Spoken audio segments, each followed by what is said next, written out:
Halo teman-teman semuanya, selamat datang di video kami. Kami adalah mahasiswa Kesehatan Masyarakat 2025 dari kelas A. Dan di video ini, kami akan membahas tentang sistem koordinasi otak dan persyarafan. Perkenalkan, nama saya Viantika Tarisha dengan NIM I1A025008 dan rekan-rekan saya Fitri Dia Sapira dengan NIM I1A025018, Hanum Faslina dengan NIM I1A025021, dan yang terakhir ada Quratul Nabila Atiko Syahid dengan NIM I1A025036. Yuk teman-teman, kita pelajari lebih dalam tentang sistem koordinasi otak dan persyarafan. Kamu pernah kepikiran nggak sih, gimana tubuh kita bisa langsung gerak atau respon cuma dalam hitungan detik? Iya, aku juga sering mikir. Kadang, cuma dengar suara kecil aja, badan kita bisa langsung kaget. Kayaknya ada ya sistem khusus yang mengatur itu semua. Betul banget, itu semua diatur sama sistem koordinasi. Sistem yang ngehubungin otak dan saraf untuk ngatur gerak, respon, sampai proses berpikir. Jadi, sistem koordinasi itu semacam mekanisme yang bikin tubuh kita saling terhubung dan bekerja teratur gitu ya? Iya, intinya sistem koordinasi itu tugasnya nerima informasi, ngolahnya di otak, lalu ngirim balik perintah ke bagian tubuh yang butuh, makanya semua aktivitas kita bisa terarah.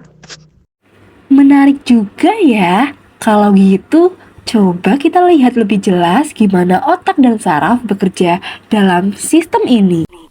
Sistem koordinasi adalah sistem tubuh yang mengatur, mengendalikan, dan menghubungkan semua aktivitas tubuh. Sistem ini memastikan tubuh bisa bergerak, merasakan, berpikir, sampai bereaksi cepat saat ada rangsangan. Otak adalah pusat pengendali seluruh aktivitas tubuh. Organ ini mengatur cara kita berpikir, bergerak, merasakan, sampai mengatur fungsi otomatis seperti detak jantung dan pernafasan. Otak manusia memiliki susunan yang sangat kompleks dan terorganisasi dengan cermat. Meski tampak seperti satu kesatuan, otak sebenarnya terbagi menjadi beberapa bagian yang masing-masing memiliki fungsi khusus. Yang pertama yaitu otak besar atau cerebrum. Yang kedua ada otak kecil atau cerebellum.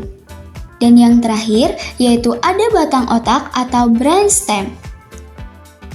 Bagian pertama dalam susunan otak yaitu ada otak besar atau cerebrum.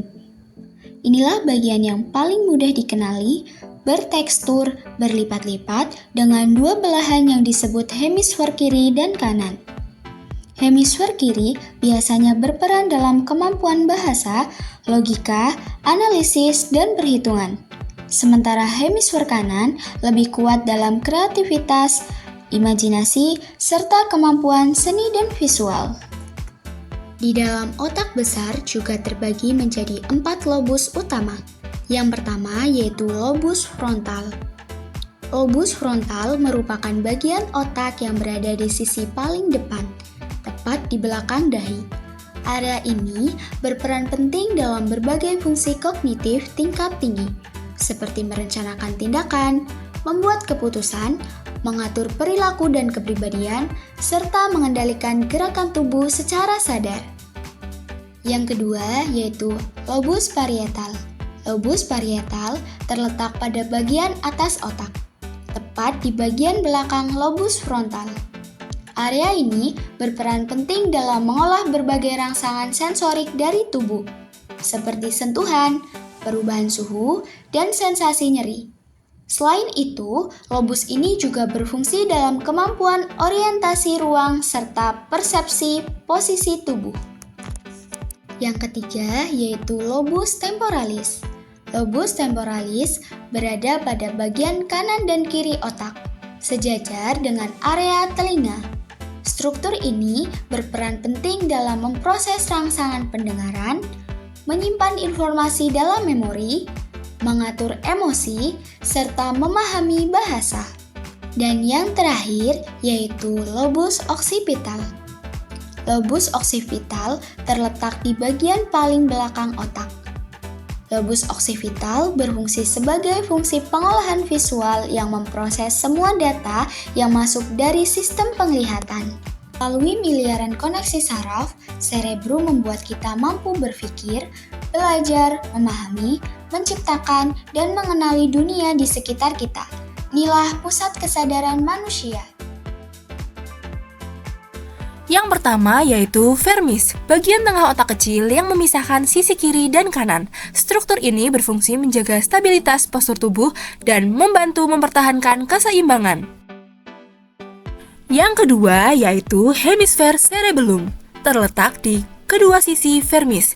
Bagian ini mengatur dan mengkoordinasikan gerakan otot pada sisi tubuh yang bersangkutan. Yang ketiga yaitu ada lobus otak kecil, terbagi menjadi dua yaitu lobus anterior dan lobus posterior. Lobus anterior mengendalikan gerakan otot pada lengan dan kaki. Untuk lobus posterior mengatur koordinasi gerakan yang lebih halus dan kompleks.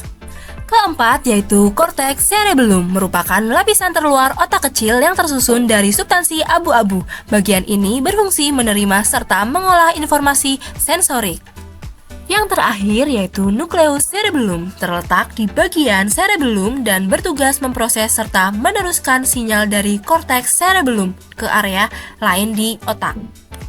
Selain bagian-bagian otak yang telah disebutkan tadi, terdapat pula struktur lain yang disebut batang otak. Bagian ini berperan sebagai pusat kesadaran, pusat pengaturan pernafasan, dan pusat pengendalian detak jantung. Dengan kata lain, fungsi-fungsi vital yang memungkinkan kita tetap hidup dikendalikan oleh batang otak, yang letaknya berada di tepat bagian tengah tubuh. Apakah kalian tahu apa itu sistem saraf? Sistem saraf adalah sistem koordinasi dalam tubuh manusia yang berfungsi menerima rangsangan, mengolah informasi, serta mengirimkan respon ke berbagai bagian tubuh. Sistem ini bekerja sangat cepat melalui impuls listrik, sehingga memungkinkan tubuh bereaksi dalam hitungan detik. Fungsi utama sistem saraf. Pertama, menerima rangsangan dari lingkungan eksternal maupun internal. 2. Mengolah informasi di pusat pengendalian. 3. Mengirimkan respon berupa gerakan sadar maupun tidak sadar. 4. Mengatur koordinasi organ tubuh agar bekerja selaras. 5. Menyimpan memori dan mengatur proses berpikir. Susunan sistem saraf. Sistem saraf dibagi menjadi dua bagian besar. Pertama, sistem saraf pusat atau biasa disebut dengan SSP, yang terdiri dari 1. Otak, yaitu berfungsi sebagai pusat pengendali berbagai fungsi. 2. Sumsum tulang belakang, yaitu menjadi jalur utama untuk mengirimkan pesan antara otak dan seluruh tubuh. Yang kedua ada sistem saraf tepi, atau biasa disebut dengan PNS, yang terdiri dari 1. Sistem saraf somatik, yaitu mengendalikan gerakan alat rangka secara sadar seperti berjalan atau memainkan alat musik. 2. Sistem saraf otonom, yaitu mengendalikan fungsi tubuh yang terjadi secara otomatis dan tidak disadari. Sistem dibagi lagi menjadi dua bagian, yaitu sistem saraf simpatik dan sistem saraf parasimpatik. Sel saraf neuron. Sel saraf neuron merupakan struktural dan fungsional utama sistem saraf. Tugas dari sel saraf adalah menerima dan mengirimkan impuls. Bagian sel saraf neuron yaitu 1. Dendrit, berfungsi menerima rangsangan. 2. Badan sel, berfungsi memproses informasi. 3. Akson, berfungsi menghantarkan impuls ke neuron lain. 4. Sinapsi, berfungsi sebagai tempat penghantar impuls antar neuron dengan bantuan neurotransmitter seperti dopamin, asetilkolin, dan lain-lain.